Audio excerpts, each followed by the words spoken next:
4 दिन पहले समाज को शर्मसार करने वाली निर्भया से भी ज्यादा भयावह घटना बिहार में हुई।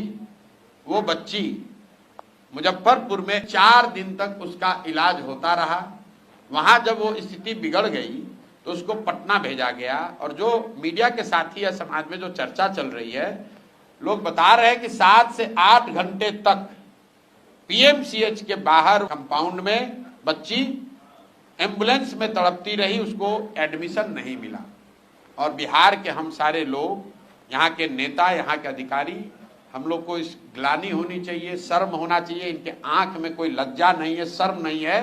और इस घटना से पहले मैंने यहाँ के स्वास्थ्य मंत्री के लिए सिवान में क्या कहा था कि भाई कोविड के समय हम लोगों ने देखा है कि बिहार में इस आदमी के स्वास्थ्य मंत्री रहते हुए क्या कुव्यवस्था हुई थी, लेकिन वही आदमी फिर स्वास्थ्य मंत्री है और इतना बड़बोला है कि कह रहा है कि अभी बिहार में मंगल काल चल रहा है। आप बताइए कि भैया अगर बिहार में मंगल काल चल रहा है तो इससे बड़ा अमंगल का काल क्या होगा। भाई बिहार में मंगल काल चल रहा है उन चंद नेताओं के लिए जो नीतीश कुमार के इर्द गिर्द बैठकर समाज का खून चूस रहे हैं, समाज से पैसे उगा रहे हैं। देश में अमृत काल चल रहा है लेकिन वो मोदी जी के लिए चल रहा है। जिस बिहार में 100 में 80 लोग दिन में 100 रुपया नहीं कमा रहे हैं, जिस बिहार में 50 लाख से ज्यादा बच्चे अपना घर परिवार छोड़कर रोजी रोजगार करने के लिए बाहर गए हैं, उसको अगर आप मंगल काल कहते हो तो ये आपकी सोच और आपके चरित्र को दिखाता है। इस आदमी को पद पर रहने का 1 मिनट भी अधिकार नहीं है। तो गए हैं तो गए, मतलब किसी नाबालिग बच्ची के साथ इस तरह से विभत्स रेप हो, उसका गला काट दिया जाए, उसका जीभ काट दिया जाए।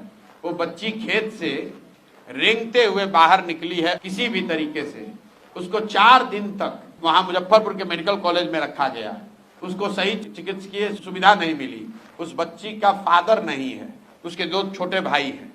ये नेताओं को, हम लोग को इस पर शर्म आना चाहिए कि हम लोग समाज में बैठे हैं और इस तरह की घटना होती है और आप 8 लाख रुपया देने जा रहे हैं। मेरे भाई, एक यहाँ पर शादी होती है नेताओं के घरों में, उनके बच्चों की शादी होती है, उसमें चाय कॉफी का बिल आता होगा 10 लाख 20 लाख रुपए से ज्यादा। और एक बच्ची के जान का, उसके इज्जत का, उसके पूरे जीवन का कीमत आप लगा रहे हो 8 लाख रुपया 10 लाख रुपए देने से क्या होगा। मैं जान रहा हूं कि वो गरीब माँ होगी बेचारी, उसका मुंह दबा दिया जाएगा, उसको ये समझा दिया जाएगा कि भाई चलिए जो हुआ सो हुआ, जो चला गया वो तो नहीं लौटेगा, पैसा ले लो, इससे तुम्हारे 2 बच्चों का भला हो जाएगा। शायद मजबूरी में अपने बच्चों के भले के लिए वो माँ मान भी जाए, लेकिन आप और हम लोग तो समाज में हैं। और इस आदमी को शर्म नहीं आता है। मुख्यमंत्री ने अभी तक एक उस पर बयान नहीं दिया। कार्रवाई के नाम पर क्या हुआ, पीएमसीएच के सुपरिटेंडेंट को ट्रांसफर किया गया है। जरा सुनिए, पीएमसीएच के सुपरिटेंडेंट कौन है। यह आदमी पहले से रिटायर्ड है, इसको 2 बार एक्सटेंशन दिया गया है। हमको लोगों ने बताया, हमारी जानकारी नहीं है, लेकिन लोगों ने बताया कि जो पीएमसीएच के सुपरिटेंडेंट हैं जिनको हटाया गया है, उनको 2 बार एक्सटेंशन दिया गया है। रिटायरमेंट के बाद उनको नौकरी में सेवा विस्तार दिया गया है। तो जो सेवा विस्तार दिया है उसका गर्दन क्यों नहीं पकड़ा जाना चाहिए। भाई आप रिटायर आदमी को बिहार के सबसे बड़े हॉस्पिटल में सुपरिटेंडेंट बनाए हो और अगर उसको दोषी ठहरा रहे हो तो किसने वहां बैठाया था, उसका भी तो गला पकड़ो। तो बिहार में स्वास्थ्य मंत्री जो बनता है वो सबसे पहले सूची बनाता है कि कौन डॉक्टर का प्रैक्टिस कितना चल रहा है, और उस डॉक्टर का इतना दूर ट्रांसफर करता है कि हर 6 महीना पर जाकर उसको 5 लाख 10 लाख रुपया वो डॉक्टर साहब दें। सबको अस्पताल और चिकित्सा व्यवस्था से थोड़ी मतलब है। आप असंवेदनशीलता की हालत देखिए कि मुख्यमंत्री ने एक बयान नहीं जारी किया है इस पर। एक निर्भया का मामला हुआ था, पूरा देश हिल गया, पूरा देश हिल गया।